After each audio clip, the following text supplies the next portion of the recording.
Let me tell you a little bit about my personal journey to Silicon Valley from India 22 years ago. Growing up in India, like many of you, I got my first telephone when I was 12.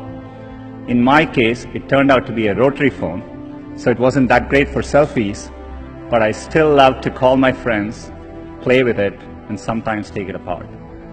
That telephone cemented my fascination with technology. I remember in my parents' house in Chennai, reading about the invention of the transistor at Bell Labs. Of course, that initial invention helped found what became known as Silicon Valley, and out of that came companies like Fairchild Semiconductor and Intel, and all the computers and software that we all use today.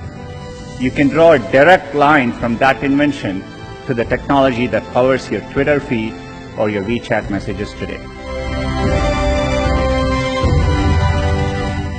A lot of times when I was younger, people would say, this person didn't get into this college or something, and that's the end of the road. I mean, life is so different from that.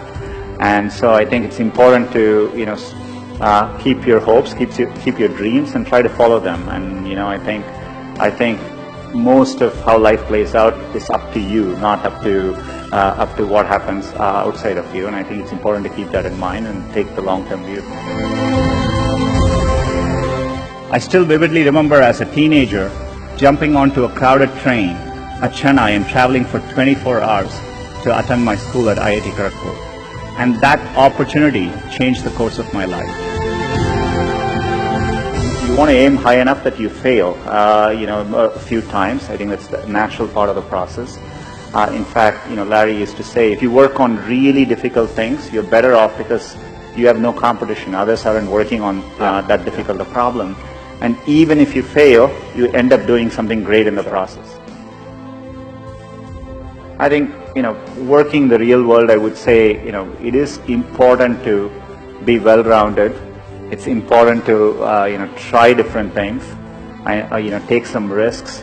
I would encourage people to, follow their passions a little bit more, to follow set lanes throughout your career. Getting into an elite institution doesn't guarantee success. It matters a lot, but it doesn't guarantee success. And I think it's important to keep that perspective in life. And life is a long road, and so you want to take it at the right pace and enjoy what you're doing. I know how much hard work it takes to pursue your dream of building a business. The long hours, time away from family, the ideas are brilliant that just don't seem to catch on. I remember reading about that and thinking, it's the idea that matters. It didn't matter where you come from or what your background is.